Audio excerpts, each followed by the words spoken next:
Hello and welcome back to my channel, or welcome to my channel in the first place. Today we have a Tamaki X pregnant listener.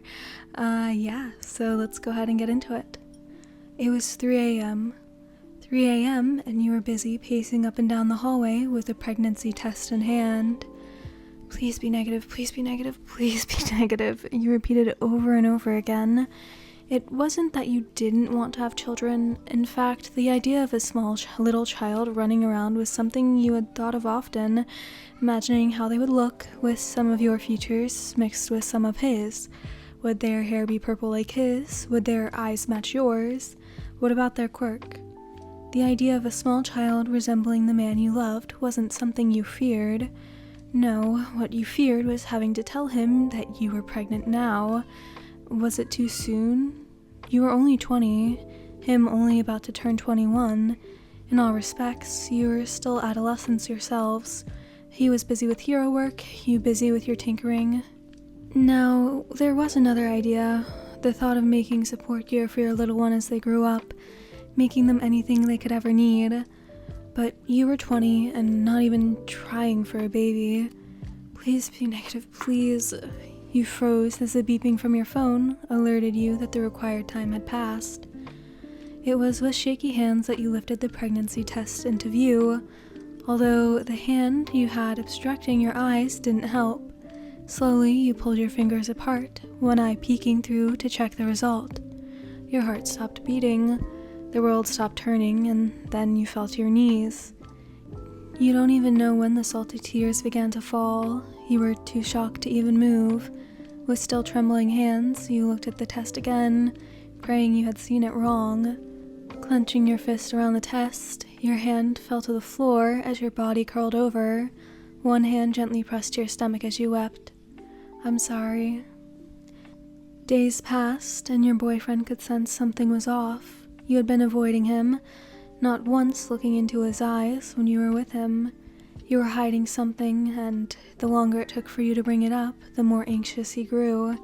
He had invited you over to his place, wanting to spend some time with you while he was off from work. You didn't want to go. If you went, then he would ask. You knew that he would ask what was wrong. He wasn't an idiot. He would have noticed something was wrong by now. But if you didn't go, he would only start to worry that he had done something wrong, and you didn't want that. You didn't want him to think that you were angry or upset with him, because you weren't.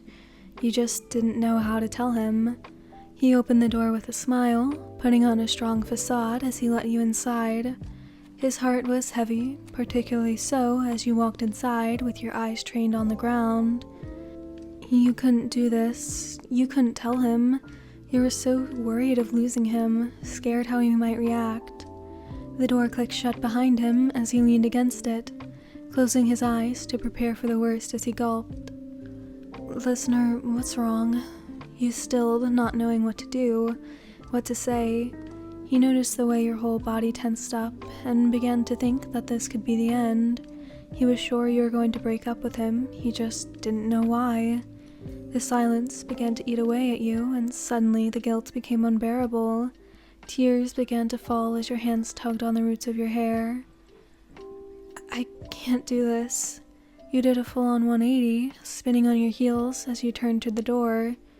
Only he was standing there, refusing to let you run away. You couldn't bring yourself to look at his face and focused on the floor, nerves breaking in again as his feet moved closer. Hesitantly, he placed his hands on either side of your shoulders, anchoring you as he stammered. Please, listener, just talk to me. He was on the verge of tears too. You could hear it in his wavering voice. He didn't know what was happening. He didn't know what he had done wrong. Sucking in a breath, you prepared to talk. You needed to tell him. You didn't want him to think he had done anything wrong. You began, but paused to look up at his face. Through stained glass tears, you saw his face, pale and solemn. He was terrified too, terrified of losing you.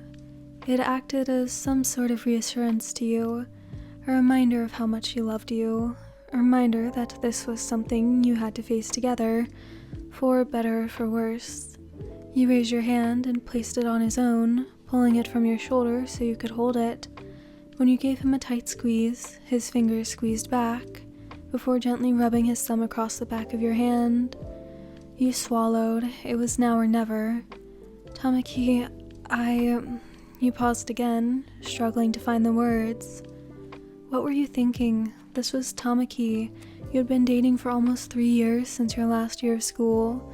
He was always right by your side through any hardships you faced, and you were always right there beside him whenever he needed you. You were silly to feel this afraid, this alienated from him. This wasn't something you needed to fear, it was just something you needed to discuss. And so you swallowed and looked up into his eyes.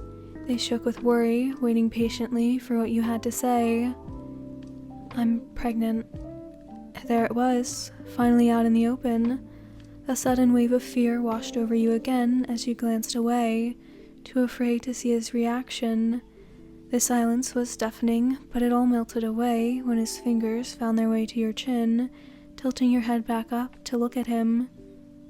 You're what? You were caught off guard by his bewildered expression, but didn't fail to catch the slight glimmer of relief in his widened eyes. I'm pregnant. He let out a breath he didn't know he had been holding in and pulled you into his chest, encasing you in his arms as he rested his head in the crook of your neck. Thank God, I thought something bad had happened. I thought you didn't love me anymore. Startled, you pulled away and quickly jumped to reassure him. What? No, I will always love you, Tama. Always. He smiled and almost hesitantly reached out to put a hand around your belly. You're not mad? He looked from your stomach, where his child now was growing inside of you, back to your worried face and chuckled. How could I be? It's amazing. Your heart skipped in your chest, fluttering as you finally came to realize he adored the idea of starting a family with you as much as you did him. But what are we gonna tell people? We're still so young and we're not married, we're not even living together. He pulled you close again, pressing a gentle kiss to your lips. It doesn't matter. None of that does. What matters is we love each other and we want this. He sounded unsure, although you knew he was simply worried that you were having second thoughts. I want this, Tama. I want to start a family with you. He grinned as wide as the day you had told him you loved him, maybe even more so. His cheeks flushed the prettiest shade of pink as he let everything sink in. Then we're doing this together. He wrapped you in his arms again. We're gonna be parents, listener. Alright, so that's the end of this one. I hope you enjoyed. If you're in the live chat, thank the moderators. This one was a bit different than other ones, but still. Music link, fanfic link, Discord link, and thumbnail art link will all be in the description. I hope you have a great rest of your day, night, whatever. And I hope to see you in the next one. Goodbye!